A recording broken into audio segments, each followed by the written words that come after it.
Good evening. You're listening to the Xtreme Movie Show. Tonight's episode, Xtreme TV. We're covering Twin Peaks, that great ABC TV show that has been phenomenal and, in my opinion, one of the best of all time. Something we've been talking about middle of season 2 now, episode 9.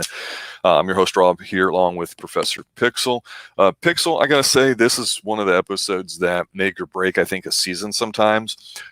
We had mentioned in the history of Twin Peaks, a show which you have never watched, and for a lot of people maybe watching for the first time, that the network insisted that you have to tell the audience who Laura Palmer's killer is, that you can't just hold it from them.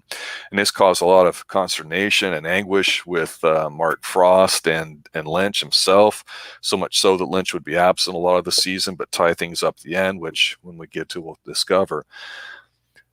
That being said, if you're not sure by now whether it's Leland Palmer or the Spirit Bob, it's pretty definitive here too, and it's very cleared up.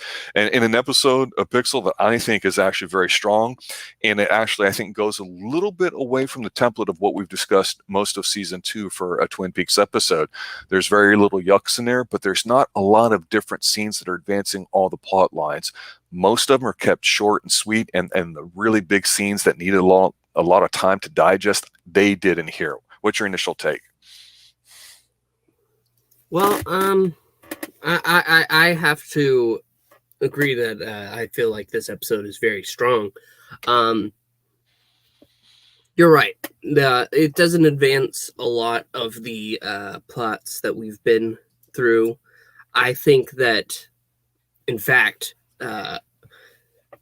Catherine only shows up like one scene this episode. Mm-hmm. And then Ben is just tied into who killed Maddie, whatever her last name was. Right. But we do get our answers, and that's important. And I just want to say, I wish I could remember his name right now. The actor for Leland, I have to just give him a round of applause. He was fan-freaking-tastic. Really good stuff. Yeah, we mentioned before he's upped his game too, not just being the goofy father or the distraught one that we come to know in season 1, and his hair changing and all that too. He's gotten just enough screen time, but when he's had to deliver, he has nailed it, and he's hit a home run. It's fantastic in this episode. I completely agree. Yeah, and speaking of Maddie, that's where we started this episode. Okay. It's very haunting. She looks just like her cousin, and it doesn't last long because we go from there to the morning, and it's this really slow, like kind of the team walk as they're approaching. I don't remember where, maybe the police station. But it's Hawk, Cooper, Harry, and Albert. So we learned that the letter O, I thought it was a D 2 episodes ago, but it's the letter O was found in Maddie's hand. And there's also some fur of a white fox, which I'm not sure what that's about, because I don't remember a fox in the Cooper household. Oh, sorry, not Cooper, the Palmer household. But Harry wants to immediately call like Maddie's parents and let everybody know Maddie's dead. But Dale wants Harry to wait. He wants at least 24 hours to solve this. And Albert takes him aside and says, you do whatever supernatural BS you have to do to solve this. And in that moment, Cooper feels like a lot of pressure's on him. You can tell from the look on his face. He's not happy. Why would he be? Another murder just happened. But Hawk then tells him that he needs to follow the path that he's on when he's asking himself, what do I do? Yeah, you don't need to know the direction. You just need to follow the path. A very philosophical exchange between everybody. But what's great about this scene to me is that we've talked about basically roughly, and this is a guess on my part here, one episode means 1 24-hour time period, basically one day. And here, it's a very serious way to kind of start things off without really violence. It's about, okay, a sense of finality. Here we go. Give me 24 hours. I'll see what I can do. But he's, like you say, he's not 100% confident. But again, a very supernatural bent to it. We've talked about before the spirits of Mike and Bob, and of course Cooper's dreams, and the fact that we've seen visions from other people as far back as the first episode in season 1 between the Lelands and Maddie and Cooper in his dreams. So definitely, like we've said, some people seem to see things, and we don't know what all those relationships are. Don't know if we find out in this episode either, or if there is a relationship, but it definitely, I think, it gives a strong signal so that the rest of this episode is going to be a bit more between the ears as far as how it goes, rather than hard police work. And to me, like I said, it's a very serious scene. It's not goofy or whatever. And even the next scene here where we see James and Donna sitting there, they're all lovey-dovey. They got the gooey eyes glowing of just having a romp in the hay from the night before, because they're all, oh, I could dream about last night, blah, blah, blah. And it's actually kind of a nice exchange between them. And the only time to me it really breaks character when I go, we know Donna's really fixated on James, and it must be a scarcity issue in the small town, the available men there. And he's a good looking guy. He's a bit of a dope to me, but he's a good guy. I haven't come around on him, even though I sound like I'm backpedaling. But this is a creepy scene because obviously he was messing around with Laura, and then he was hot for Maddie, and now Donna's here, and it hasn't been a few weeks. But he pulls out a friggin' ring and rings her up. I'm like, commitment issue much here, guy? I mean, I don't know what's going on. It's wow, it's a passionate young couple. I wouldn't say they're in love, but I mean, he's such an in the moment guy. I just am like, yeah, whatever. And even though the scene doesn't last very long, it's pretty powerful. I think the next scene is similar to it, and it's the scene where we're at the Double R Diner, and her mom is there talking to her about how to really cook an omelet, and she's saying, oh, you've never really, seen how well I've done things or whatever. It's like the woe is me. You never, just love me, mom. It was kind of like whatever. And it wasn't a bad scene, but it was just there for a moment to advance the plot line there too. And of course, you and I mentioned last episode how we thought that her mom may be the actual food owner, if we care about that sort of thing here too. And then there's a part B to the scene here with Deputy Dumbass, but I'll pause here to let you catch up on your review of that part. Oh yeah, I have to say this is the weirdest shot, I believe, this entire episode. And I know that's hard to say because this episode will get quite strange as we go through it. But whenever it's looking at Norma, it's positioned in a down sort of way. So it gives a view like she's almost a giant. And then suddenly they switch to the mother. Up. So it's an upward looking shot. So you're looking up at her. Yeah, you're saying the camera's, I got you. The camera's down. You're right, because the mom is the opposite. Yeah, I don't get it. No, that's intentional. So, I mean, obviously they wanted to get the plate, the shot of the omelet in there, which is presented actually not too bad, but the mom doesn't like it. Her mom's dressed classy or whatever too. But yeah, it's one of those things. It's a good observation. Does it mean anything? I don't know. What do you think? Yeah, no, I don't. The only thing I'm thinking about her mom right now is that she's a food critic, and I'm not sure how we'll feel about her review. All right, what about what as you like to call him, Deputy Dumbass? Ah, yes, Deputy Dumbass is just sitting there in the diner. He's trying to say Harold's suicide note. That translates to "I am a lonely soul," and he's constantly just repeating himself. I can't exactly remember. Some Paris talk. Yeah, but Donna and James are there, and Donna stops and says, "What are you saying?" And he explains it was on Smith's note, and Donna says that she knows that because Mrs. Tremont, which we've basically forgot about, her grandkid said that. And you pointed it out last week or the week before. And you're absolutely right. I forgot about that. And she takes that moment and she's like, I have to find Agent Cooper. Yeah. To me, the next scene after this, because it's basically continuous from here, despite what we're going to talk about for the rest of the episode, this was the trippiest part of the whole episode to me.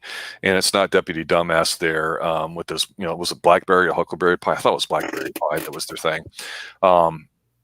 Obviously, we'll talk about Lucy and him in a moment, but they go back to Mrs. Tremont's home, and she's the older lady that Donna was delivering the Meals on Wheels to trying to find Laura. And I actually like this angle from Donna, the investigative part here too. I think her being driven in that was very interesting to watch here. So that's been several episodes ago. It was just a side plot, but Cooper's with her and they show up. And again, this stuff like this, I just totally pop out for because it's fantastic. They go to the door and they knock on it. And of course, this is, only a few days removed from Harold offing himself. But when they knock on the door, it's an old screen door. This middle-aged, slightly overweight lady, opens the door and she's like, well, who are you looking for? No, I've been living here for years. I live here by myself. So it's like, okay, this is not who it is. And Cooper's like, oh, I thought you delivered meals here, whatever. So Donna doesn't know what the hell's going on, but she knows she's not wrong. She's pretty strong about it too. So nothing really happens here other than when she goes to leave, the lady said, oh, Donna, I've got this letter from you that, you need to get. And so Cooper's like, well, open it up. And it's a page out of Laura's diary. And Cooper's just sitting there. And we know Cooper's wants 24 hours, but he knows that consciously he doesn't know where to go and what to do. So he's got all these little non-empirical type methods and guesses, for lack of a better term, of how to piece things together. So subconscious is working on it is the way I'm interpreting it here too. And it looks like this piece was needed for him to be able to do it. Because it's Laura, and then they have like this little vision piece where they show her, and it's February 22nd. And she's like, I tried to talk to him, which means Cooper, because she couldn't do it. So we get the flashback to the very first scene where he has that dream trance and Cooper's an old man. Mm-hmm. And it's neat because they reemphasize Mike, they reemphasize Bob, and they have this really crazy zoom as the thing's going on right into Donna's lips. So basically you see like her teeth and her lips only, not even her snout or her jaw. It's kind of trippy, it's kind of trancy, but I love the fact that what the hell's the deal with this little boy? And now that little boy, who's supposedly the grandson of Mrs. Tremont, who's no longer there, and this lady's there saying she's been there for years. I'm like, we know that because that's what we saw. So I have no idea what the hell's going on. Harold was a weirdo anyway. Don't know if this will ever come back. Who knows? But it was just a really interesting scene to me. Yeah, they kind of leave that there because they never say anything about them again, at least in this episode. Yeah. It just makes me wonder if this is going to be another lead into one last thing we have to figure out. Yeah. But we go from there to Dale going to see Gerard. And it's actually Mike. But he seems to be in trouble. He's in bed and he's shaking really bad. And the nurse says he's severely dehydrated. I guess they can't get water into his system. I don't know. Mike tells him about this golden circle that he and Bob would use when they were killing together. Yeah. But then tells him that the giant is in this realm and the giant can help. Dale asks Mike how, but Mike says he has all the clues he needs and that the answer is not in his mind. And he puts his hand on his chest, I guess to signify his heart, but it's on like the far right side of Cooper's chest. And it's like, you're missing it a little there, buddy. And then he just, he's back to his current state, his previous state, his prior state, on the pillow with a cool washcloth on his head. We then get a shot of the hall, and we see the servant from the first episode of this season, and he tells Cooper milk will cool down, but it's getting warmer now. I didn't think we'd see him again, and I don't hate him, but I'm like, he's a little uncomfortable to look at. Yeah. He's I don't know where they find these people. Well, they're in the office there of Ben, and they see a white fox in there too, and they're checking the records, and they're all standing there. And this is kind of interlaced with the scene where they cut to where Lucy's overseeing a maintenance guy coming in working on the sprinkler system. But of course, Deputy Dumbass comes in. He says, "Hey, I want to talk to you about the child, my baby, And she's like, "Well, maybe he's not, or whatever." And I kind of liked how he kind of nutted up a little bit, and he went and he called him and said, "Okay, we need to talk," because he talks to Mr. Tremaine from Men's Fashions. Lucy looks like she's getting all excited, like, "Oh my God, he's really manning up here." And he's like, "I want to speak to Mr. Tremaine from Men's Fashions." "Yeah, I'll hold. I need to talk to you, if that's okay with you." And she kind of like, whatever. So her acting here is kind of interesting, because I do think she really, really is into him, but I'll speak more about her in a little bit of a later scene. But real quick stuff, not much happening here other than it looks like they're trying to, it's like two lines. Cooper really believes in his heart of heart that it's not Ben. He knows it's Leland, but he only has the evidence for Ben, which they have to go through the exercise of checking all that stuff because that's their job. So it's kind of interesting. He's having to deal with that first before he gets the turnaround, I'll say, a little bit later in the season. So what do you think of these scenes? Yeah. I'm just so tired every time I see Lucy and Andy on screen. I'm like, this needs to stop. It doesn't serve us anything, and the only reason why it has any importance on anything of this episode is because of a scene we're going to talk about just a bit later. But we do get to the scene that I said she only gets one this episode, and this is it. And it's with Ben. He's sitting in a cell, and Mr. Tajimura comes. Yep. But Ben starts saying that there's a snag that he can't sign right now, and Mr. Tajimura wants his money back. And Ben starts laying on the excuses. He gives a whole thing about, things are going to be difficult, but they will pick up again. And eventually, he gets to a point where he stops, and Mr. Tajimura takes his foot out of a shoe, and you can clearly tell that's a woman's foot right there, as Catherine's revealing herself. And Ben notices finally, and he is overjoyed. He obviously wants her help, and she says she wants Ghostwood Project and something else I can't remember. The mill burned down. Yeah. And he says he'll sign everything over, and he goes to it right there. And I do just have to point out, you talked about in last episode when he got frustrated at Catherine sending Pete. He actually does seem happy that she's there now, and that he does enjoy the fact that he was played, but he's up for murder right now. So I think that's what made him so... He has his priorities in order, that's for sure. Yeah. She's like, we sign them both over? He's like, absolutely, and he does. Yeah. That was kind of funny, I thought. But Catherine doesn't admit that he was with her that night quite yet. She says she'll consider it after she has the papers, and she just walks away.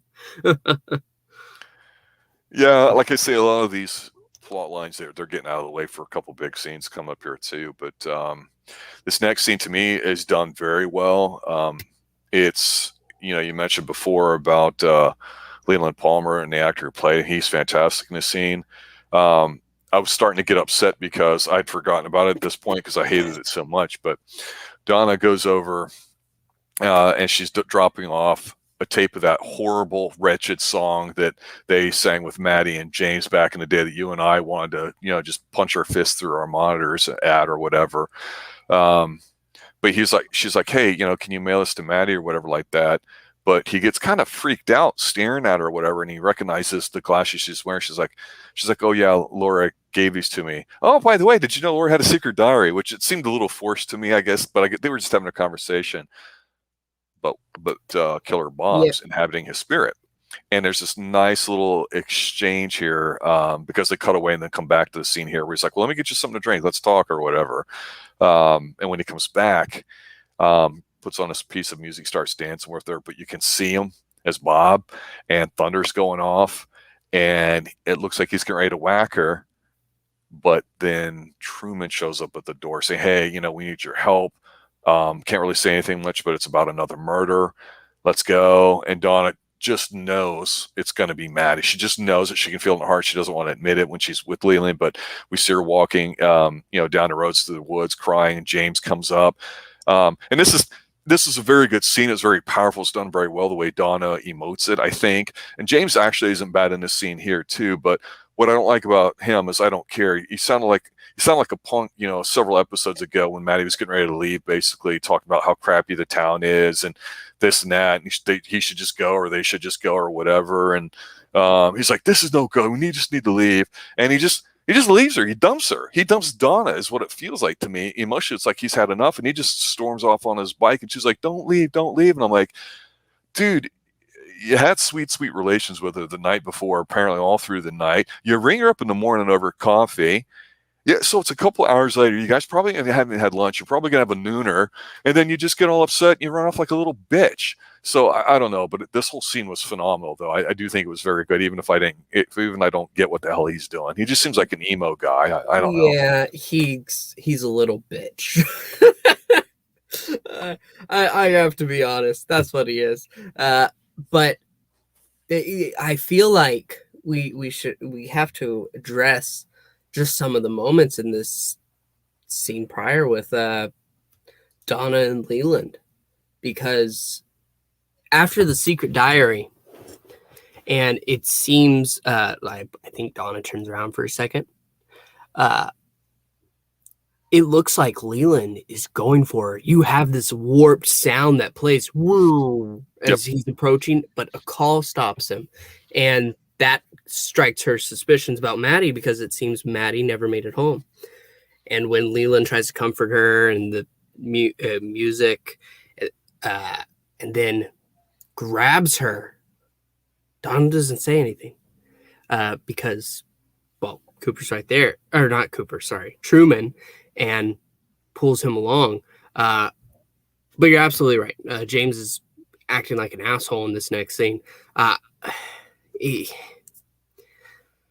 acting like a hurt little boy, and yet, he's got all the women after him. He's been stooping a couple of them, including the homecoming queen, and yet he's crying like, God doesn't do him any favors or something. Not this sort of religious show per se, but I just don't understand it. It's not like he's an ugly guy or dope. Yeah, no, I don't know. But he's a part of the Bunkhouse Boys, a small group of the town. They're the it factor. They're the good guys. Yeah, but I don't think he's the best Bunkhouse Boy they've got. No. That currently goes to Truman, I think. Yeah. But speaking of Truman, I think it's time to talk about this scene. It's fantastic. Yeah, it really scene. Is. Yeah, go ahead. I believe it's the Roadhouse. Yes.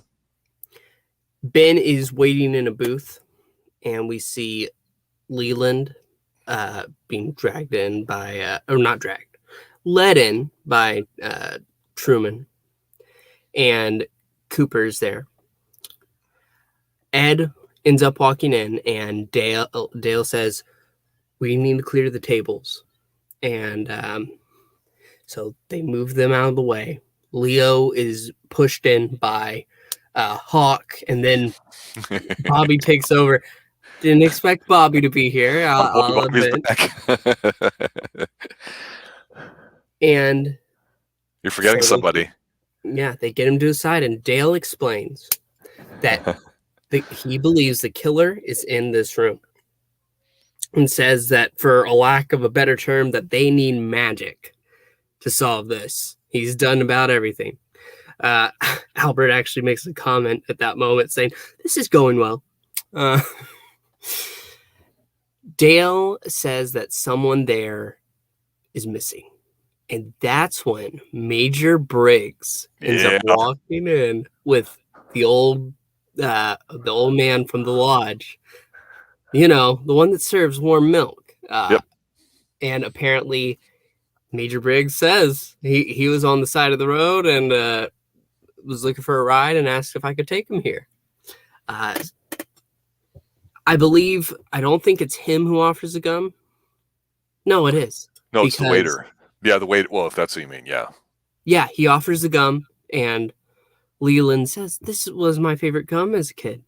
And that's when the old man says, "It's coming back in style." And that's when everything changes. There's this one flash of lightning, and everybody's face is on it.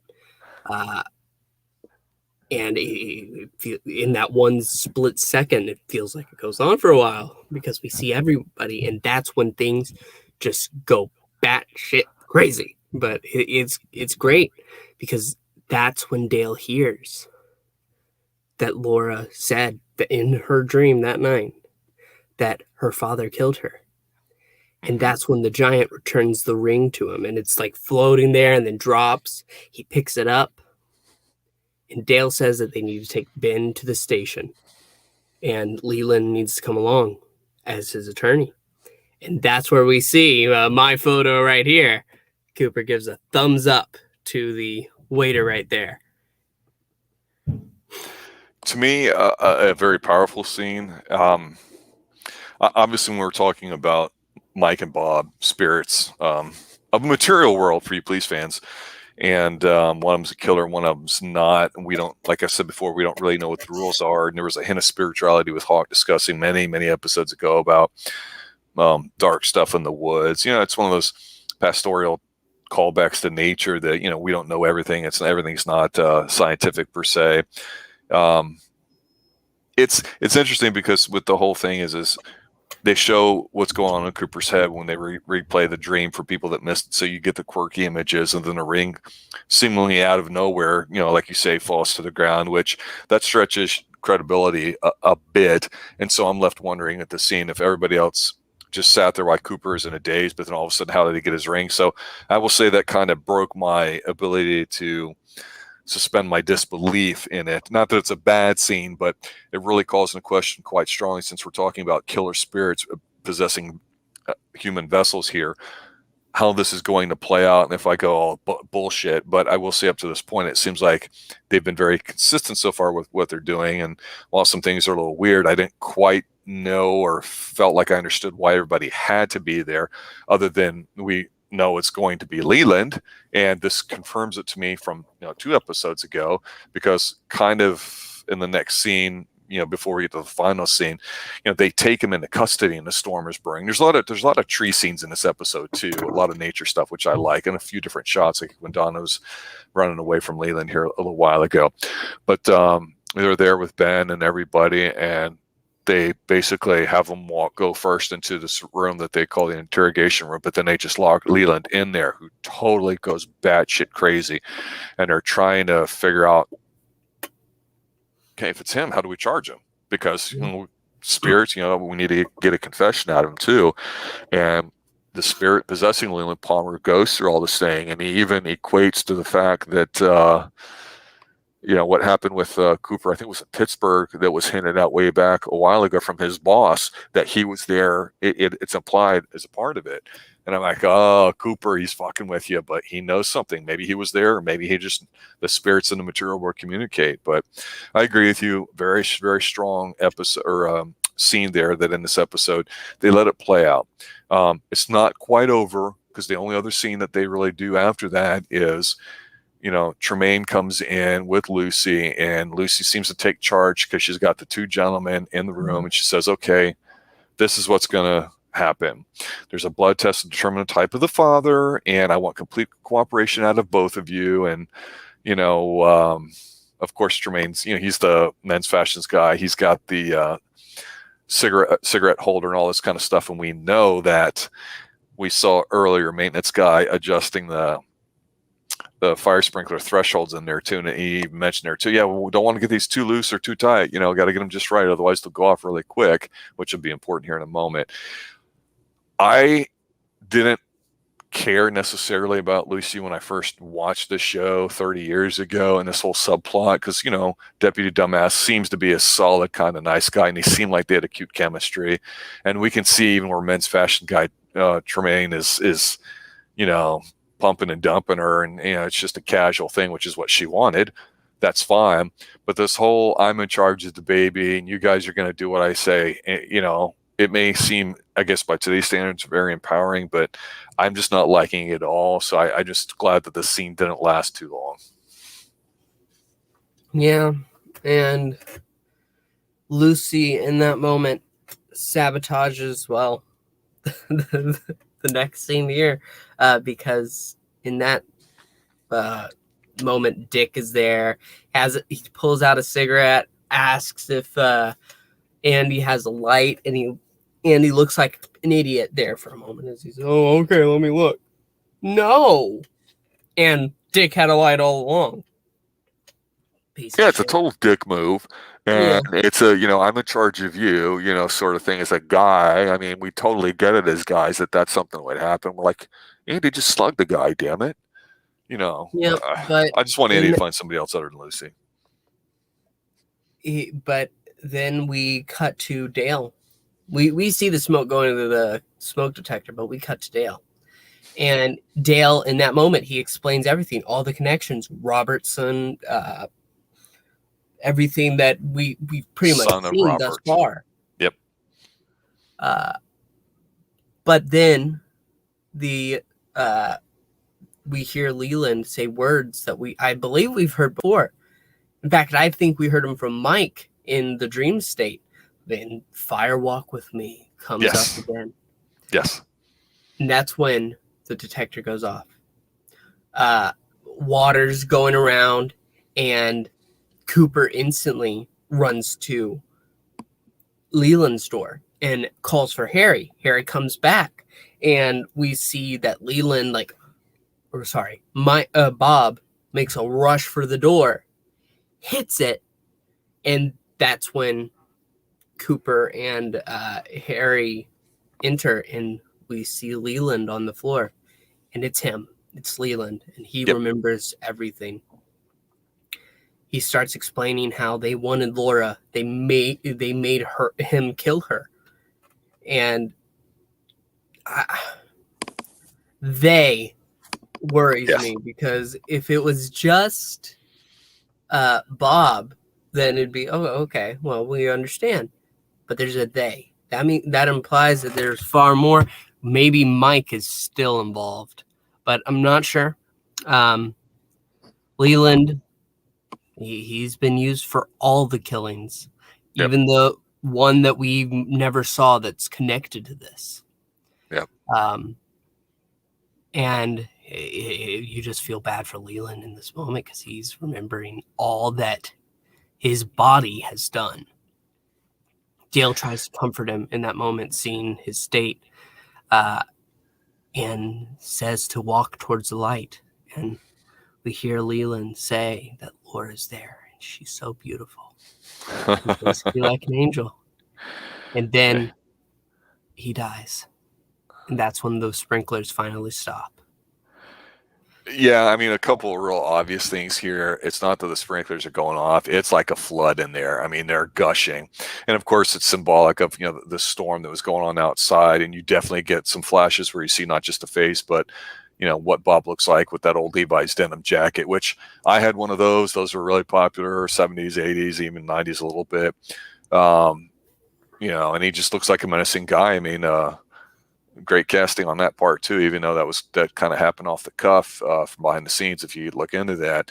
But it's interesting because this is when Cooper's subconsciousness puts all together and he's able to consciously recall it in front of everybody, where he talks about how he was told that Bob was, the killer, the spirit Bob, was a gray-haired man, and of course Leland Palmer's hair turned white. I'm like, dang it, I missed that part just because they were in different episodes or whatever. And then they had knew that with the time of Laura's death that it couldn't possibly have been Ben, just because of what's going on too. They had actually gotten a blood test earlier in this episode too, and it's like, well, then why would he even bother killing Maddie? And he's like, well, maybe it reminded him of Laura, because of course it was played by the same actress. The only thing different was the hair color, and so that's how we see it. But there's a real great line in here, I think, well, as he's explaining all this stuff too, and it comes from Truman, who again is part of the Bunkhouse Boys, is one of the leaders of it. It's a small group that we haven't heard too much of, but we get a bit of a historic sense of. They've been around for generations here in Twin Peaks. But he says, it's really Leland Palmer, right? He's just really crazy. That's it, right? And that's, what forced kind of Cooper to kind of just basically say everything, and it's kind of just overall amazing to it. And in here there's a couple of shots where he's asking this kind of stuff, where you see Hawk just kind of looking at it, and you can see Hawk looking in the cell right before the sprinklers come on. And Hawk seems to, as we've said before, he's not a major character, but he's shown up enough where he's the one that's introduced the nature spiritual side of some of these things having to do with the woods. And we've talked about Log Lady's not been around much, but there's owls stuff and everything going on. But I agree with you, really great scene. Unfortunately, like I say, the networks basically said how we need to do it. When Bob had ran Leland's head into the doorway, and then Leland talks and then passes away. Obviously, we know that Bob's trying to kill the vessel so his spirit can go be free in a sense and maybe go occupy somebody else. I can't tell if a spirit can occupy one person but then stays in there as a part of them, or it has to go to somebody else. Right now, I feel like if it goes in somebody, it's there, but it can kind of be repressed and then come out until the vessel is completely destroyed. But there's a really great shot that they focus on where he made Leland bash his head into the little small window of the room there, and there's a little bit of chunk of hair with some blood and stuff there. And it's not a big graphic effect per se.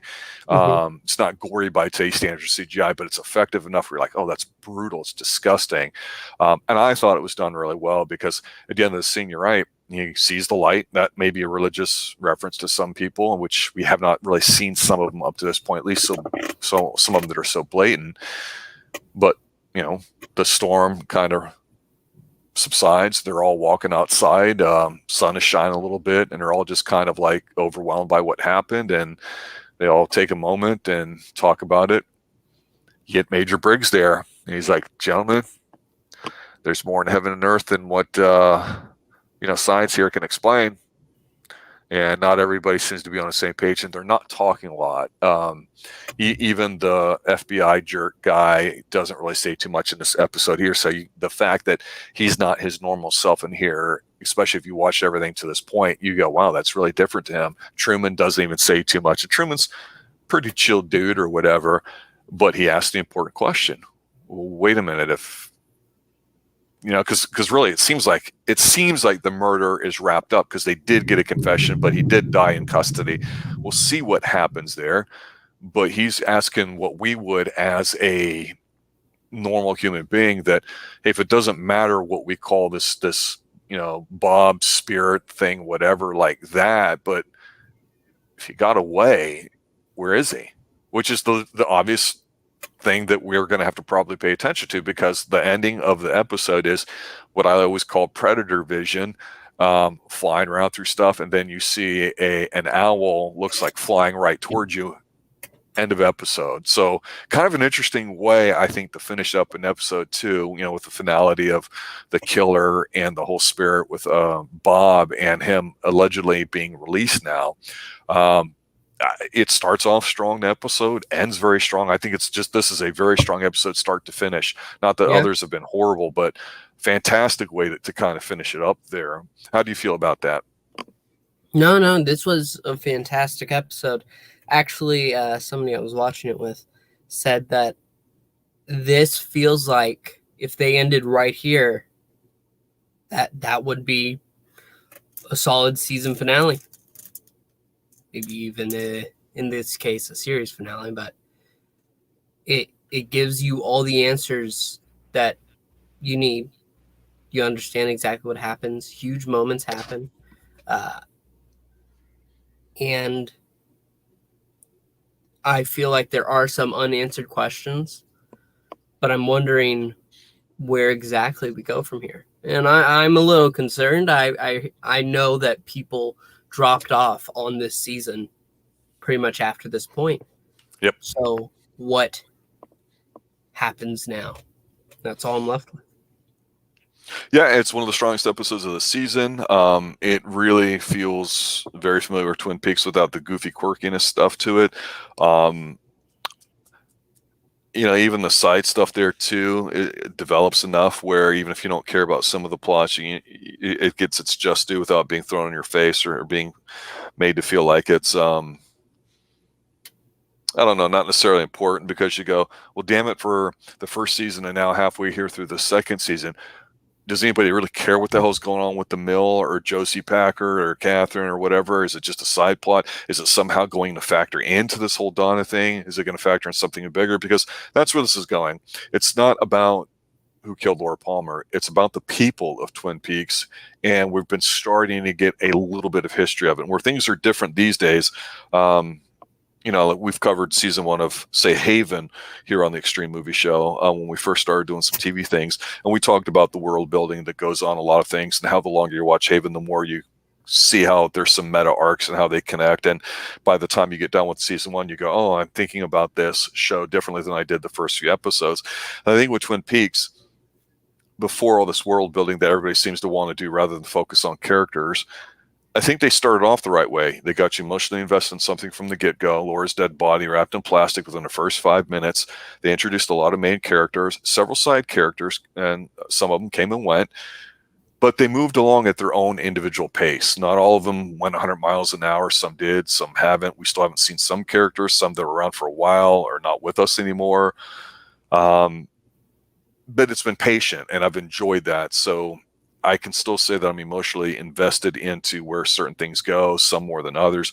But that's a mark of a show that, regardless of, oh my God, I just want to find out who kills her. No, I just want to know what's going on, what's happening. And that's the real big issue with this episode, that going forward, to your point, as I've said before, and people that have watched this realize, especially from 30 years ago, that if they just didn't tell you who the killer is, you'd still want to sit down and watch what the hell happens to this group of weird people. And that's where I get a little bit torn, because we're going to get into some interesting things here in the second half of season 2. Any final thoughts? I'm really glad that we've gone through this series, and I look forward to at least finishing this season, but we have more to come. The Twin Peaks journey definitely isn't over yet. I don't even think we're halfway through. Well, yeah, we got the movie, rest of the season, and season 3 to do. So it's nice to just do one episode at a time and connect it to things. So yeah, we'll see where it goes next week when we do episode 10. There you have it, ladies and gentlemen. Twin Peaks season 1, episode 9, pivotal episode in Twin Peaks. Check it out. Check out the other episodes. Let us know what you think, how you feel about it too, what you'd like us to focus on as we cover Twin Peaks here on the Xtreme Movie Show's Xtreme TV. For Professor Pixel, myself, Rob here, everybody involved with the Xtreme Movie Show, thanks for listening. As always, stay extreme.